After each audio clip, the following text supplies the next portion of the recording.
Hello friends, તો બધાને ભાવથી જય સ્વામિનારાયણ, જય શ્રી કૃષ્ણ, રામ રામ. તો આજે હેતાળા ઘનશ્યામ મહારાજના પાટોત્સવનો તૃતીય પાટોત્સવનો બીજો દિવસ છે અને આજે અમારા પહેરવેશ જોઈને તમને એવું લાગી આવ્યું હશે કે આજે કૃષ્ણ જન્મ ઉત્સવ છે. તો હા વાલા ભક્તજનો, આજે કૃષ્ણ જન્મ ઉત્સવમાં અમે બધા ચીમની કાપડા પહેરી અને વાલાના વધામણા માટે ઘેલા બન્યા છીએ. અમને એમ અમારી નજરો આમ નંદ અને યશોદા ક્યારે આવે એમ જ અમારી નજરો ટકી છે અને ત્યાં પ્રભુનું પ્રાગટ્ય થઈ ગયું અને એને બધા પોતપોતાની જગ્યાએ વાલાના વધામણા ગાવા માંડ્યા કે નંદ ઘેરા નંદ ભયો જય કનૈયા લાલ કી, હાથ દિયો ઘોડા દિયો ઓર દિયો પાલકી, નંદ ઘેરા નંદ ભયો જય કનૈયા લાલ કી. તો આજે બધા પોતપોતાની જગ્યાએ ભગવાન આવ્યા છે, ભગવાનનું પ્રાગટ્ય થયું છે અને સરસ મજાની લાણી વેચાય છે.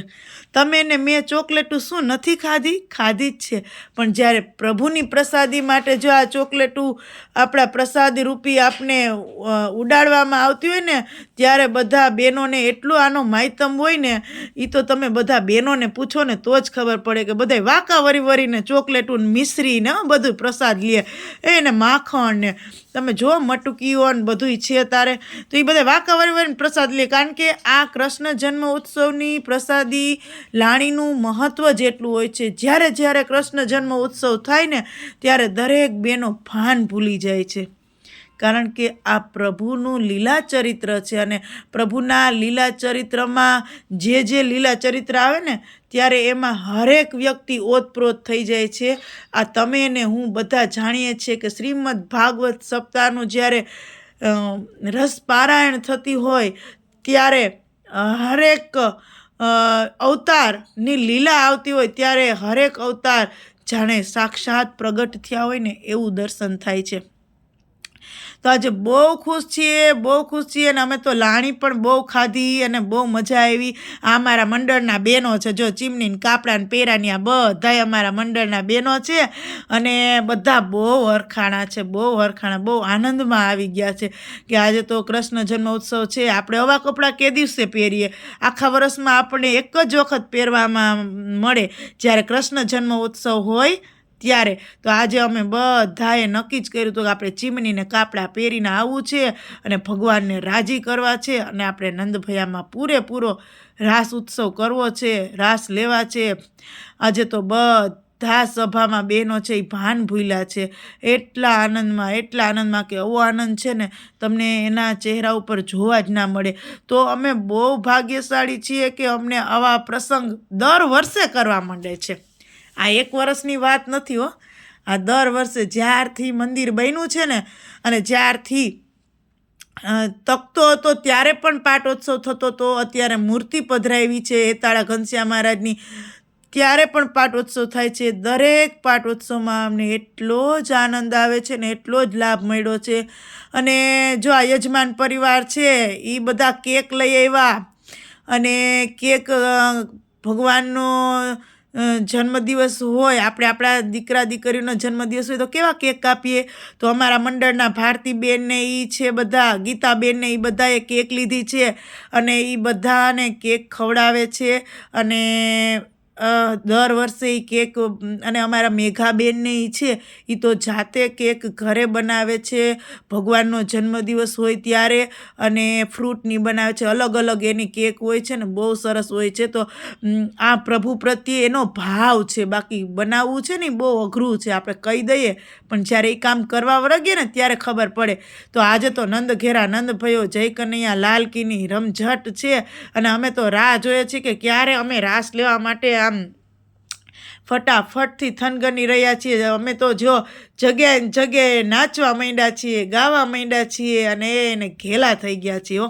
કારણ કે આ સમય પછી સમય કેમ જાય ને ખબર નથી પડતી, સવારથી સાંજ કેમ પડી જાય ને ખબર નથી પડતી. કથા ચાલુ થઈ હોય અત્યારે દી આથમી ગયો છે. તમને ખબર જ છે કે આપણે મોસ્ટલી કૃષ્ણ જન્મ ઉત્સવ સાંજ પડે જ કરવામાં આવે છે, કારણ કે છેલ્લો એ પ્રોગ્રામ હોય તે દિવસે. તો જો કેવા સરસના વાલાને ઝુલાવીએ છીએ કે હા મહારાજનો જન્મદિવસ, મારા કનૈયાનો જન્મદિવસ, કાનુડાનો જન્મદિવસ, તો પછી આનંદ કેમ ના હોય. એટલે આ અતિ આનંદ છે, અતિ આનંદ છે.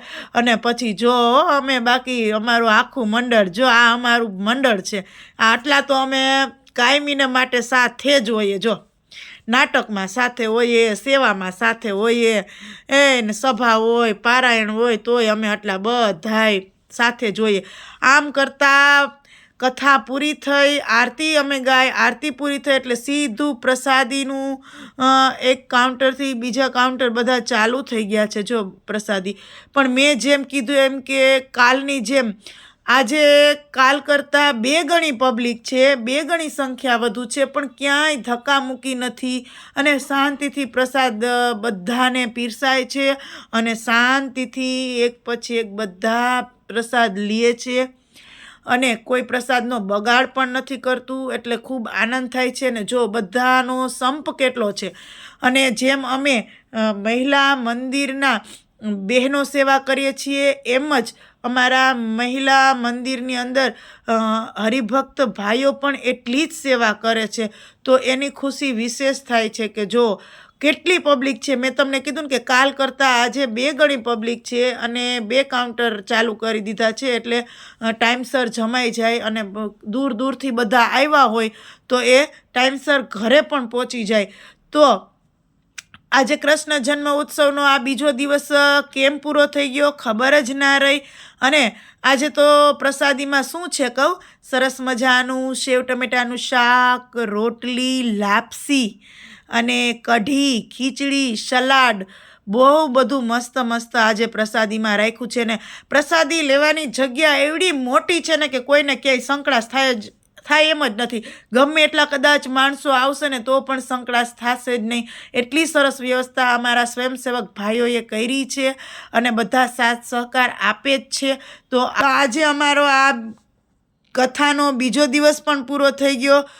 તો આજના દિવસે ફરી એક વખત બધાને ભાવથી જય સ્વામિનારાયણ. વિડીયો ગમ્યો હોય તો લાઈક કરજો, શેર કરજો.